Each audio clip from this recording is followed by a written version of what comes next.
नमस्कार, आप देख रहे हैं जेएनपी इंडिया। मैं हूं आपके साथ रिजू रॉय और पेश करेंगे आज की प्रमुख खबरें। आज इस बुलेटिन में जानेंगे क्यों पीएम मोदी ने बजट को बताया देशवासियों के लिए गौरव का विषय। कैसे अब देश कश्मीर से कन्याकुमारी तक जुड़ेगा। सुनेंगे दुष्यंत कुमार गौतम ने क्यों इंडिया अलायंस को बताया देश विरोधी ताकत।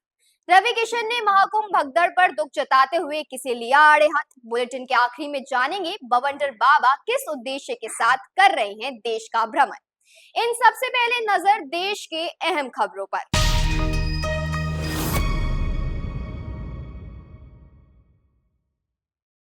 जम्मू कश्मीर के पूंछ जिले में भारत पाकिस्तान नियंत्रण रेखा पर भारतीय सेना ने सुरक्षा बढ़ा दी है। बीते शाम आतंकियों ने घुसपैठ करने की कोशिश की थी, जिसको सेना नाकाम करने में सफल रही। इस मुठभेड़ में 2 आतंकियों के मारे जाने की आशंका भी है। हालांकि सेना की तरफ से इसकी पुष्टि नहीं हुई है। नियंत्रण रेखा पर स्थित गांव करमाटा के ग्रामीणों में दहशत का माहौल है। करीब 3 वर्षों के बाद क्षेत्र में नियंत्रण रेखा पर गोलीबारी की आवाजें सुनाई दी। आतंकियों ने भारतीय सेना के जवानों पर गोलीबारी भी की, जिस पर दोनों तरफ से करीब 1.5 घंटे तक जमकर गोलीबारी हुई। दिल्ली के पूर्व मुख्यमंत्री अरविंद केजरीवाल ने यमुना में अमोनिया का स्तर कम होने पर दिल्ली वालों को बधाई दी। प्रेस कॉन्फ्रेंस को संबोधित करते हुए उन्होंने कहा कि दिल्ली के लोगों को बधाई। आम आदमी पार्टी की सरकार और संघर्ष सफल हुआ, तब ये नतीजा आया। अब नजर डालते हैं आज की सुर्खियों पर।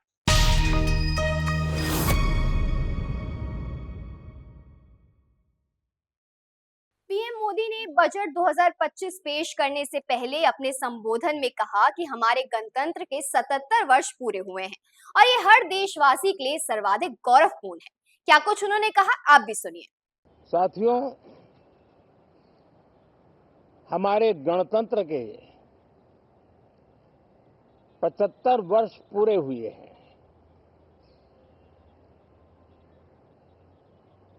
और ये हर देशवासी के लिए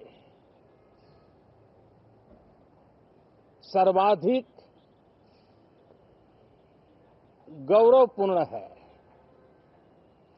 और विश्व के लोकतांत्रिक जगत के लिए भी भारत का ये सामर्थ्य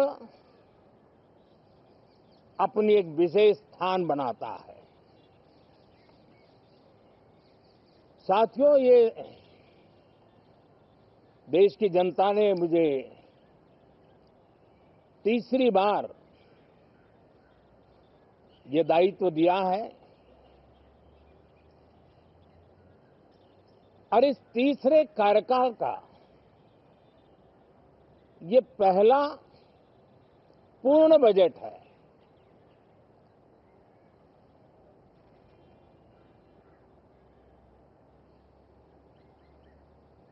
और मैं विश्वास से कह सकता हूं कि 2047 जब आजादी के 100 साल होंगे, विकसित भारत का जो संकल्प देश ने लिया है, यह बजट सत्र, यह बजट एक नया विश्वास पैदा करेगा, नई ऊर्जा देगा कि देश जब आजादी के 100 साल मनाएगा तब विकसित होकर रहेगा। 140 करोड़ देशवासी अपने सामूहिक प्रयास से इस संकल्प को परिपूर्ण करेंगे।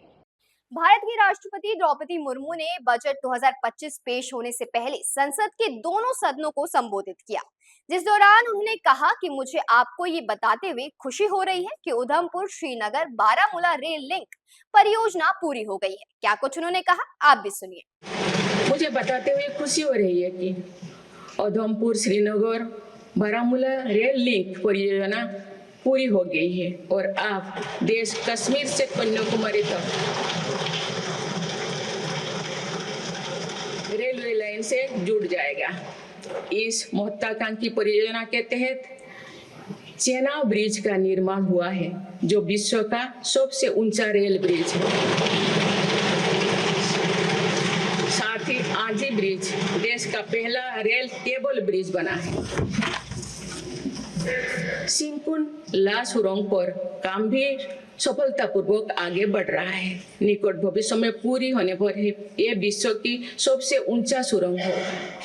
इंडिया गठबंधन पर बीजेपी नेता दुष्यंत कुमार गौतम ने कहा कि इनके बीच कोई वास्तविक एकता नहीं है। कहीं अखिलेश कुछ कहते हैं, कहीं कांग्रेस 9 सीटों पर उम्मीदवार भी नहीं उतारती।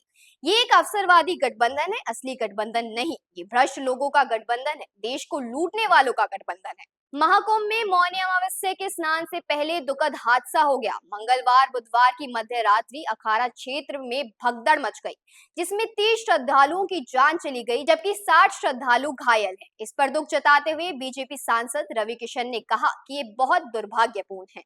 इंदौर से 2021 में हिंदू देवी देवताओं की फोटो और प्रतिमा को अपमानित होने से बचाने का मिशन लेकर घर से निकले बवंडर बाबा महाकुंभ में घूम घूम कर लोगों को जागरूक करने का काम कर रहे हैं। इसी संबंध में मीडिया से बात करते हुए बवंडर बाबा ने कहा, हर हर महादेव। बवंडर बाबा, इंदौर मध्य प्रदेश से हम आए हैं। हम विगत 47 महीने से पूरे भारत की यात्रा पे इंदौर से 21 फरवरी 2021 को यात्रा आरंभ की थी। यात्रा का संकल्प है हिंदू देवी देवता के फोटो प्रतिमा का अपमान हिंदुओं द्वारा क्यों। शादी की पत्रिका पे हिंदू जनमानस भगवान के फोटो छपाता है, कपूर अगरबत्ती फटाकों पे भगवान के फोटो होते। अभी 2025 लगा है, हिंदू जनमानस ने 1 वर्ष तक जिस भगवान के कैलेंडर पे फोटो थे हाथ जोड़ के घर से निकलता था कि भगवान मेरे परिवार को ये देना, 1 वर्ष बाद 2025 में वही कैलेंडर हिंदू ने रद्दी वाले को दिए, रद्दी ने अंडे वाले को दिए और वो चित्र अपमानित हुए। हिंदू जनमानस अपने घर पे भगवान के फोटो प्रतिमा लेके आता है बड़े सम्मान से। कुछ समय बाद जब वो फट जाते, खंडित होते, तो पीपल के वहाँ, सड़कों पे, तालाब के वहाँ, यहाँ वहाँ उनको अपमानित होने को छोड़ देता है। हमारा प्रयास है पूरे देश में देवी देवता के चित्र का अपमान बंद कराना। सभी हिंदू जनमानस से हमारा अनुरोध है, जिस तरह हम देवी देवता के चित्र प्रतिमा घर लाते हैं, वो जब कुछ समय बाद फट जाते तो 3 विधान है सनातन संस्कृति में। पहला, उन चित्रों को हम भूमिगत कर दे। दूसरा, अग्नि में भस्म कर दे या जल में परवाह कर दे। अपमानित होने को यहाँ वहाँ ना छोड़े। अन्य मजहब पंथ के लोग अपने पंथ के मजहब के चित्र का ना अपमान करते हैं ना होने देते। हिंदू जनमानस अपने भगवान के चित्र को पेशाब घर पे लगाता है और खुद जाके पेशाब करता है। तो जड़ नहीं रहेगी तो पेड़ कहाँ से रहेगा, धर्म नहीं रहेगा तो देश कहाँ से रहेगा। और जो बांग्लादेश में आज हिंदू हो उनके साथ अत्याचार हो रहा है, वो कल यहाँ भी होगा और ये हिंदुओं का आखिरी कुंभ रहेगा।